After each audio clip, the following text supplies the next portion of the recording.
Althea's Amazing Adventures, The Whispering Stones of Provins. Althea was a whirlwind on cobblestones, with her camera swinging from her neck and her travel journal tucked under her arm. She zoomed through the ancient gates of Provins, France. Her mom hurried behind her, trying to keep up with her fast pace. "Hurry, Mom!" Althea called out, checking her watch. "If we catch the afternoon train to Paris, we'll see the Eiffel Tower just as the sun goes down. We have to move. Vite!" Althea didn't look left, and she didn't look right. She didn't see the ancient timbered houses or the smell of fresh bread drifting from the boulangerie. She was hyper-focused on her strict schedule. "Ramparts at 2 o'clock, watchtower at 2:30, and then the train station," she muttered. She rounded a sharp blind corner of an 800-year-old stone wall at top speed. Crash, clatter, bam!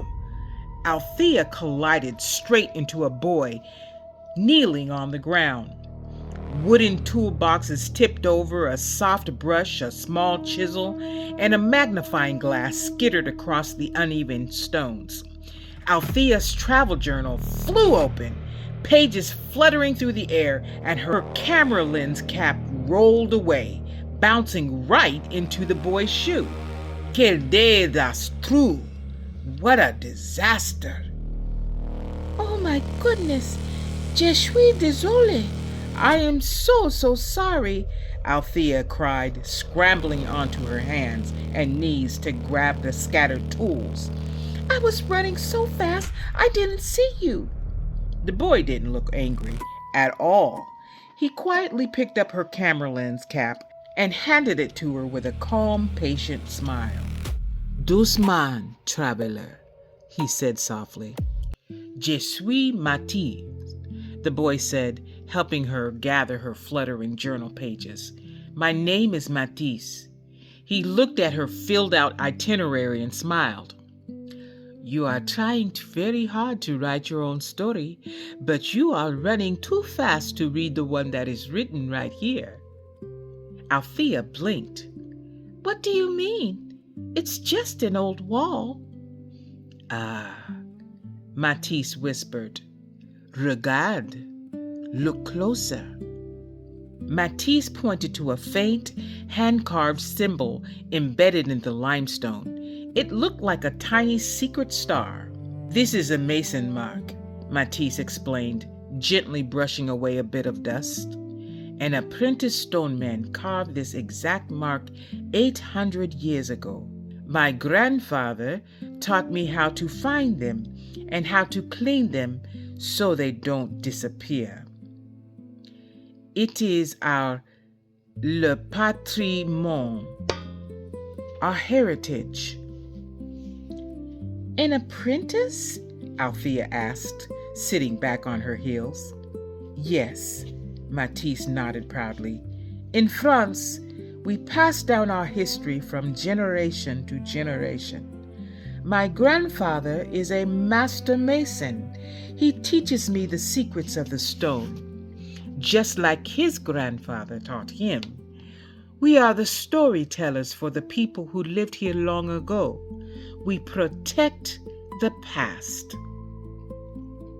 Matisse looked up at the towering ramparts. "But the stones are shy, mon ami. They do not speak to runners. If you sprint through a place just to check it off a list, you only see the outside of things. You have to slow down to hear their secrets." Althea looked at her camera, then at her watch, and finally at the ancient stone wall. Althea took a deep, slow breath. The frantic buzzing in her mind began to quiet down. For the first time all day, she listened. She heard the wind whisper through the high watchtowers. She noticed a tiny bright yellow wildflower growing perfectly out of a crack in the ancient gray stone. "It's beautiful," Althea whispered. Welcome to the present moment, Matisse smiled. Althea spent the rest of the afternoon walking Les Mintes through Provins with Matisse and her mom.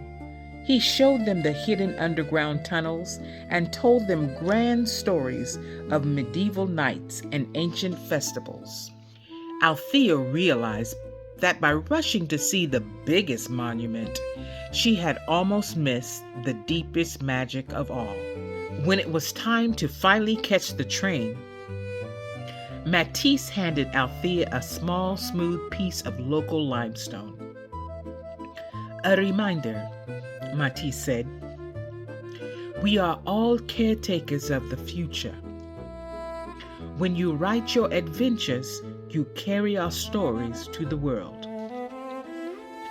Thank you, Matisse, Althea said, hugging her travel journal tight.